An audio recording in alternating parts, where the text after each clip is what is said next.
Hello बच्चों, मैं स्मिता विजयलवान स्वागत करती हूँ आपका आईसीटी वर्चुअल क्लासरूम में। आशा करती हूँ आप सभी स्वस्थ होंगे और अच्छे से अपनी पढ़ाई कर रहे होंगे। बच्चों, आज हम पढ़ने जा रहे हैं क्लास 10th की साइंस। और क्लास 10th साइंस में हम कर रहे थे question answer of chapter metals and non metals, यानी कि धातु और अधातु चैप्टर के क्वेश्चन आंसर्स हम कर रहे थे। तो इन्हीं को आगे कंटिन्यू करेंगे और एक बार आप देख लीजिए कि कौन कौन से क्वेश्चन आंसर्स हम यहाँ पर कर चुके हैं सॉल्व। चलिए, तो ये कुछ क्वेश्चन आंसर्स हैं जिन्हें हमने अपने प्रीवियस लेक्चर्स में सॉल्व कर लिया, तो आप ध्यान से देख लीजिए। बच्चों, कुछ असर्शन रीजन टाइप क्वेश्चन भी हमने सॉल्व किए थे और फिर हम सॉल्व कर रहे थे केस बेस स्टडी वाले क्वेश्चन, जहां पर हमें केस को स्टडी करना है और जो भी हमारे क्वेश्चन आंसर्स है इनका आंसर्स देना है। ठीक है, चलिए, तो ये था हमारा थर्ड केस। यहाँ पर थर्ड केस को हमने लास्ट लेक्चर में देख लिया था, है ना। इसको पूरा प्रॉपर यहाँ पर हम सॉल्व करेंगे। क्वेश्चन है, Ravi teacher gave him 2 element. Ravi के टीचर ने रवि को 2 एलिमेंट दिए और वो 2 एलिमेंट, एक था मैलिएबल, शाइनी और सुचालक, विद्युत का। ठीक, दूसरा मेटल था, वो ब्रिटल था, डल था और पुअर कंडक्टर था। ब्रिटल यानी कि जो आसानी से टूट जाते हैं। ठीक, तो ये 2 एलिमेंट्स रवि के टीचर ने उसे दिए। ठीक है, तो यहाँ पर क्वेश्चन पूछा जा रहा है कि identify the types of element Ravi was given. तो हमें आइडेंटिफाई करना है कौन से टाइप के जो एलिमेंट्स है रवि को दिए गए। तो बच्चों, पहला एलिमेंट की अगर हम बात करें, 1 एलिमेंट की बात करें, तो अगर हम इसकी प्रॉपर्टी देखें तो मैलिएबल प्रॉपर्टी है ना। यानी कि इसको जो है पीट करके थिन शीट्स में कन्वर्ट किया जा सकता है, इसकी पतली पतली शीट्स बनाई जा सकती है। ठीक है, दूसरी चीज, शीट्स बनाई जा सकती है, ये कैसा है, चमकदार भी है, यानी कि शाइनी है, लस्ट्रस है। और तीसरी चीज ये क्या है, गुड कंडक्टर है, यानी कि सुचालक है विद्युत का, गुड कंडक्टर ऑफ इलेक्ट्रिसिटी, विद्युत का सुचालक है। यानी कि पहला जो एलिमेंट है इसके यहाँ पर ये जो प्रॉपर्टीज दी हुई है ना, तो ये जो पहला एलिमेंट है ये कौन सी प्रॉपर्टीज को फॉलो कर रहा है, जो भी धातु की प्रॉपर्टीज होती हैं, धातु के जो भी गुण होते हैं उन्हें ये फॉलो कर रहा है। यानी कि पहला वाला एलिमेंट पक्का जो रवि को दिया गया होगा वो क्या होगा बच्चों, एक धातु रहा होगा। सेकंड एलिमेंट जो है वो कैसा है, ब्रिटल है, यानी कि आसानी से टूट जाता है। दूसरा डल है, यानी कि उसमें कोई भी चमक नहीं है। ठीक है, किसी प्रकार की कोई चमक नहीं है, बिल्कुल डल सा वो है। अगला पुअर कंडक्टर, तो वो क्या है, कुचालक है।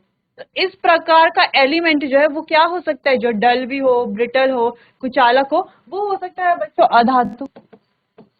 तो रवि को एक धातु और एक अधातु दिया गया होगा। ठीक, तो पहला क्वेश्चन हो गया हमारा। सेकंड क्वेश्चन है, mention the example, mention 1 example of each. तो दोनों का हमें एक एक एग्जांपल लिखना है। जैसे धातु का एग्जांपल क्या हो सकता है, आयरन हो सकता है। आयरन क्या है, एक धातु है। ठीक है, इसके अलावा मैग्नीशियम हो सकता है, आयरन हो सकता है, सॉरी आयरन तो लिखा है, आयरन यहाँ पर लिखा है।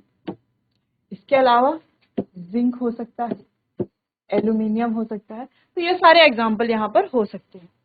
बात करें अधातु की, तो अधातु के यहाँ पर सल्फर हो सकता है, फॉस्फोरस हो सकता है। ठीक, और भी बहुत सारे एग्जाम्पल होते हैं। कार्बन भी हमारा अधातु है, लेकिन बच्चों वो थोड़ा हार्ड होता है। ठीक, चलिए, तो ये यहाँ पर कुछ एग्जाम्पल्स हैं। नेक्स्ट क्वेश्चन है, right 2 differences between metal and non metal. अब मेटल और नॉन मेटल के बीच में 2 डिफरेंस हमें लिखने हैं। तो वो डिफरेंस क्या है, देखो बच्चों, मेटल्स क्या होते हैं, मैलिएबल होते हैं। मैलिएबल का मतलब क्या है कि लचीले होते हैं, या हम कहें कि उनको जो है किसी मेटल को जो है पतली तारों में उन्हें पीट कर जो है पतली तारों में परिवर्तन किया जा सकता है। तो ये जो प्रॉपर्टी होती है कहलाई जाती है मैलिएबिलिटी। तो धातु जो है वो मैलिएबल होते हैं, जबकि अधातु जो है वो कैसे होते हैं, ब्रिटल होते हैं, यानी कि आसानी से टूट जाते हैं। ठीक है, लचीले नहीं होते, खिंचाव उनमें नहीं होता। जबकि मेटल्स में क्या होता है, एक खिंचाव होता है ना, तभी तो वो तार में परिवर्तित हो जाते हैं। अगली प्रॉपर्टी क्या हो सकती है कि मेटल्स क्या करते हैं, इलेक्ट्रिसिटी को कंडक्ट कराते हैं, जबकि नॉन मेटल्स इलेक्ट्रिसिटी को कंडक्ट नहीं करा सकते। ठीक है, लेकिन लेकिन ग्रेफाइट यहाँ पर एक एक्सेप्शन है बच्चों, क्योंकि ग्रेफाइट क्या है, एक नॉन मेटल तो है, लेकिन फिर भी वो इलेक्ट्रिसिटी क्या कराता है, पास करवाता है, ठीक है, गुड कंडक्टर है यानी कि वो इलेक्ट्रिसिटी का। तो यहाँ पर 3 क्वेश्चन थे, तीनों के एग्जाम्पल हमने अच्छे से यहाँ पर लिख लिए हैं बच्चों। यहाँ पर हम जो है अपने पहली चीज तो हमें क्या करना है, केस को देख करके हमें आंसर करना है, ठीक है, केस में हमें क्वेश्चन का जो है आंसर मिल जाएगा। दूसरी चीज ये है कि हम जो है जो हमने टॉपिक पढ़ा है उस टॉपिक के अकॉर्डिंग हमें कोई एक्स्ट्रा पॉइंट अगर याद है, लेकिन वो क्वेश्चन आंसर से रिलेटेड होना चाहिए, तो वो एक्स्ट्रा पॉइंट भी हम यहाँ पर लिख सकते हैं। जैसे हमने यहाँ पर अलग अलग मेटल्स लिखे, तो हमें जो अलग अलग मेटल्स पता थे वो हमने लिख दिए, ठीक है। तो 1 एग्जाम्पल लिखा हुआ है तो आप 1 ही एग्जाम्पल लिखेंगे, ठीक है। अगर आप 2 भी लिखेंगे तो भी आपको उतने ही मार्क्स मिलेंगे, आप 10 भी लिखेंगे तो भी आपको उतने ही मार्क्स मिलेंगे, ठीक। प्रॉपर्टीज की बात यहाँ पर की हुई थी कि प्रॉपर्टी डिफरेंस लिखना है हमें। डिफरेंस यानी कि डिफरेंस वही तो हुआ कि जो धातु की प्रॉपर्टीज है अधातु की प्रॉपर्टीज है, उन्हीं को लिखना तो हुआ डिफरेंस, ठीक है। दोनों की हमें याद होनी चाहिए, है ना। चलिए, तो इतना आप नोट कर लीजिए। चलिए अगले क्वेश्चन की तरफ बढ़ते हैं। अगला क्वेश्चन, अगला केस है। चलिए, वाइल स्टडिंग केमिकल प्रॉपर्टीज यानी कि केमिकल प्रॉपर्टी, रासायनिक गुणों को पढ़ते हुए सीमा कंडक्टेड एन एक्सपेरिमेंट। सीमा ने एक एक्सपेरिमेंट कंडक्ट किया। एक्सपेरिमेंट क्या था? एक्सपेरिमेंट उसने किया मैग्नीशियम रिबन के साथ, यानी कि मैग्नीशियम की पट्टी के साथ। क्या किया उसने? Magnesium ribbon was burned in air. Magnesium ribbon को एयर के साथ क्या कर लिया? बर्न कर लिया। अ व्हाइट पाउडर वाज फॉर्म। एक सफेद पाउडर देखा उसने कि सफेद पाउडर वहां पर उसको मिला। And a dazzling light was observe. और एक डैजलिंग लाइट उसने ऑब्जर्व की। Name the white powder. जो व्हाइट पाउडर बना उसका नाम हमें लिखना है। बैलेंस केमिकल इक्वेशन हमें लिखनी है। और एग्जाम्पल ऑफ कॉम्बिनेशन रिएक्शन। और कॉम्बिनेशन रिएक्शन का हमें एग्जाम्पल लिखना है ना। हमें बताना है कि ये जो एग्जाम्पल है क्या ये एक कॉम्बिनेशन रिएक्शन का एग्जाम्पल है। देखो हुआ क्या बच्चों, हमने मैग्नीशियम रिबन लिया, ये है हमारा मैग्नीशियम रिबन। चलिए, प्लस हमने क्या किया? इसको बर्न किया। बर्न कैसे करेंगे? ऑक्सीजन की प्रेजेंस में हम इसको बर्न करेंगे। क्या बना बच्चों? मैग्नीशियम ऑक्साइड बना। तो हमने कोई भी मैग्नीशियम रिबन लिया और मैग्नीशियम रिबन को पहले हमने सैंड पेपर से साफ, ठीक है। फिर उसको कैंडल के ऊपर क्या किया बच्चों? बर्न किया। जब हम इसको बर्न कर रहे थे तो कुछ राख जो है हमें यहाँ पर देखने को मिली। इस मैग्नीशियम रिबन को हमने क्या किया? यहाँ पर बर्न किया। बर्न करने के बाद हमें क्या मिली? राख मिली, ठीक है। यानी कि ये है मैग्नीशियम रिबन, मैग्नीशियम, इसको बर्न किया, ऑक्सीजन के साथ मिला हमें मैग्नीशियम ऑक्साइड। क्या मिला? Magnesium oxide. तो जो व्हाइट पाउडर था वो क्या है हमारा? Magnesium oxide. अगेन अगर हम इसे वाटर में डालते हैं, इसके बाद की रिएक्शन आपको पता है कि इसको अगर वाटर में डाला जाता है तो मैग्नीशियम हाइड्रोक्साइड आपको मिलता है, ठीक है। पर ये हमें यहाँ पर नहीं पढ़ना, हमें सिर्फ मैग्नीशियम और ऑक्सीजन से मिलकर के बनता है मैग्नीशियम ऑक्साइड।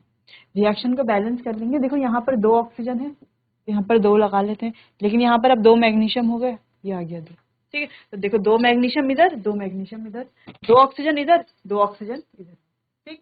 चलिए, तो रिएक्शन से जो हमें मिला वो था मैग्नीशियम ऑक्साइड। इसकी बैलेंस रिएक्शन भी यही है। क्या ये एक कॉम्बिनेशन रिएक्शन का एग्जाम्पल है? बिल्कुल। Mg प्लस O2 मिलकर के बना रहा है MgO, तो ये एक कॉम्बिनेशन रिएक्शन का एग्जाम्पल है। कॉम्बिनेशन रिएक्शन यानी कि जहां पर A और B कंबाइन होकर के C बनाते हैं। जैसे हम कहते हैं ना C plus O2 gives CO2। ये भी क्या है? एक कॉम्बिनेशन रिएक्शन का ही एग्जाम्पल है, ठीक है। आपको ध्यान रखना है कॉम्बिनेशन रिएक्शन कौन सी है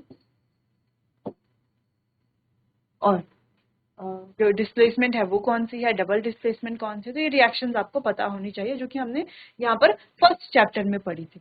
चलिए, तो एक बार इनके आंसर्स यहाँ पर देख लेते हैं। तो पहला क्वेश्चन था कि मैग्नीशियम जब जला तो ये जो पाउडर बना, तो ये पाउडर कौन सा था? ये वाला, ये जो पाउडर बना मैग्नीशियम से ही तो बना है ना। तो ये क्या था बच्चों? मैग्नीशियम ऑक्साइड था, ठीक है। तो ये हो गया इसका आंसर, मैग्नीशियम ऑक्साइड।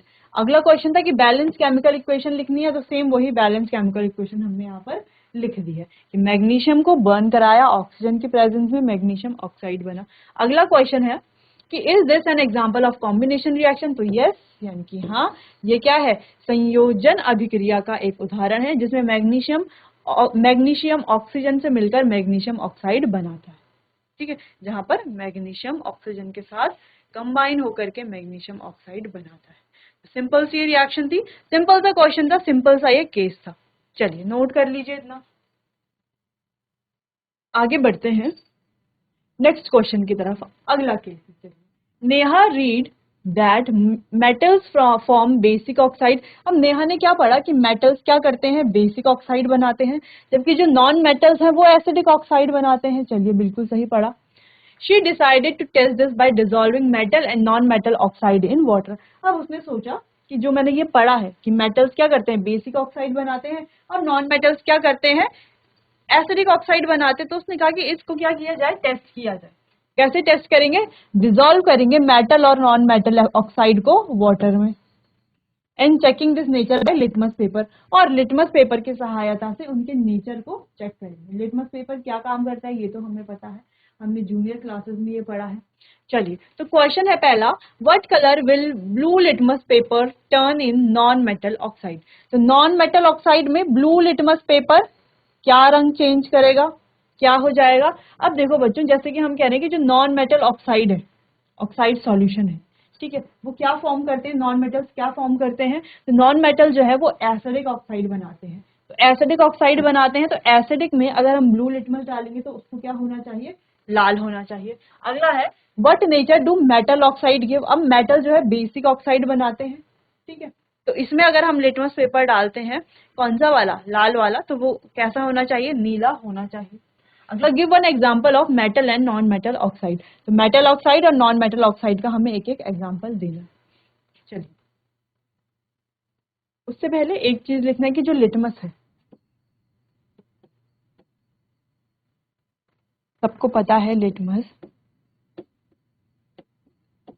एसिड में जो है रेड कलर देता है और बेस में जो है ब्लू कलर देता है। ठीक है, याद रख सकते हैं, बी से बेस, बी से ब्लू। ठीक, अब कब देगा, जब एसिड, जब हमने क्या लिया है, ब्लू लिटमस लिया है तो वो लाल में चेंज हो जाएगा, अगर लाल लिया है तो लाल ही रहेगा। वैसे ही बेस में अगर हमने रेड लिटमस लिया है तो रेड लिटमस क्या हो जाएगा बच्चों, ब्लू हो जाएगा, लेकिन अगर हमने ब्लू ही लिटमस लिया है तो वो ब्लू ही रहेगा। ठीक है, तो ये बात तो हो गई लिटमस के बारे में। चलिए आगे देखते हैं कि nature, what colour will be blue litmus turn in metal oxide solution. तो मेटल ऑक्साइड सॉल्यूशन में ब्लू लिटमस क्या करेगा बच्चों, blue litmus will turn red. Blue litmus कैसा हो जाएगा, रेड हो जाएगा। यानी कि यहाँ से क्या पुष्टि हो जाती है, यहाँ से पुष्टि ये होती है कि ये जो नॉन मेटल है बच्चों, ये क्या बनाते हैं, ये एसिडिक ऑक्साइड बनाते हैं। ठीक है, चलिए, क्योंकि एसिडिक ऑक्साइड वो बना रहा है इसीलिए तो कलर क्या हो रहा है, रेड में चेंज हो रहा है। ठीक, अगला है कि जो मेटल ऑक्साइड है वो क्या फॉर्म करेंगे, तो metal oxide are generally basic. तो यहाँ पर मेटल ऑक्साइड का नेचर बताना है, तो मेटल ऑक्साइड का नेचर क्या है कि वो क्या होते हैं, जनरली बेसिक नेचर के होते हैं, जो कि क्वेश्चन में ही लिखा हुआ है। अगला है, हमें एक मेटल ऑक्साइड और एक नॉन मेटल ऑक्साइड का एग्जाम्पल लिखना है। तो यहाँ पर है बच्चों मेटल ऑक्साइड Na2O और नॉन मेटल ऑक्साइड यानी कि CO2। ठीक, तो यहाँ पर दोनों ये एग्जाम्पल है।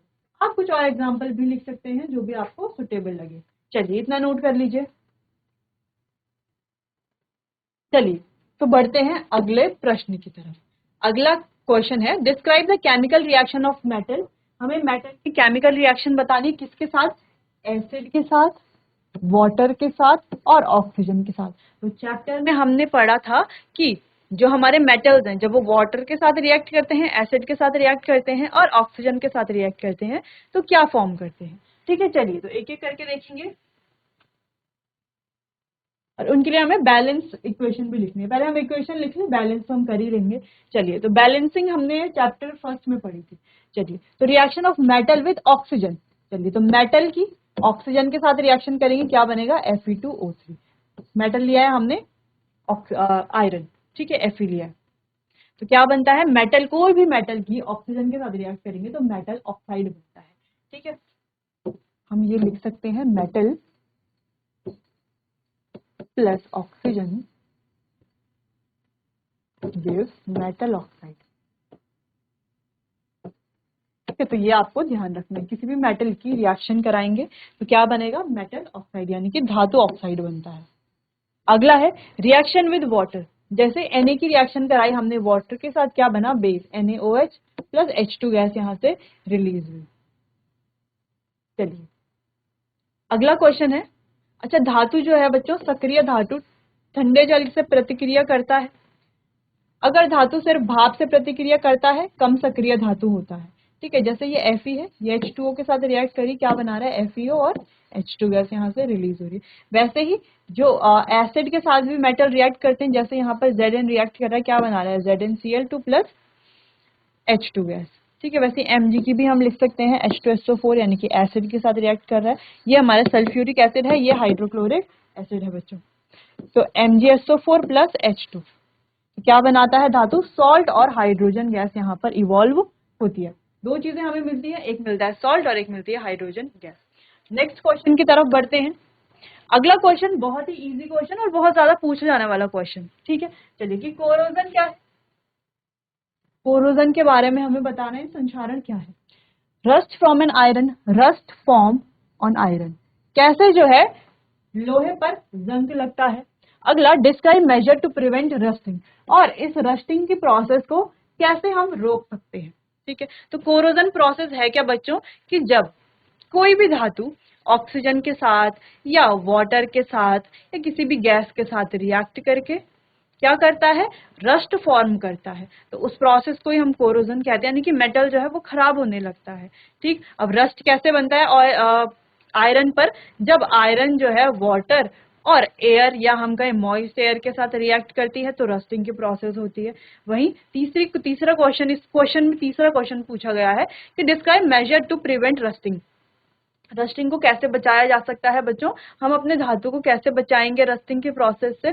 हम उस पर पेंट कर सकते हैं, ग्रीस लगा सकते हैं, गैल्वेनाइजेशन की प्रोसेस यानी कि जिंक की एक कोटिंग लगा सकते हैं, ऑयलिंग कर सकते हैं, एलॉय बना सकते हैं। तो बहुत सारे मेथड है जिससे हम प्रिवेंट कर सकते हैं। एक बार रीड करते हैं क्वेश्चन को। कोरोजन क्या है, धातु की सतह पर रासायनिक अभिक्रिया होने से होने वाली हानि या क्षय, वही कोरोजन कहलाती है। ठीक है, जैसे कि हमने कहा कि कोई भी मेटल है, उस पर कोई भी रासायनिक अभिक्रिया अगर हो रही है, उससे उस पर कोई हानि अगर पहुंच रही है, तो वही हमारा क्या है, कोरोजन। अब रस्टिंग ऑफ आयरन की बात करते हैं, तो ये ऑक्सीजन और पानी की, जब ऑक्सीजन और पानी मौजूद हो, यानी कि हम कह सकते हैं मॉइस्ट एयर भी हम इसे कह सकते हैं।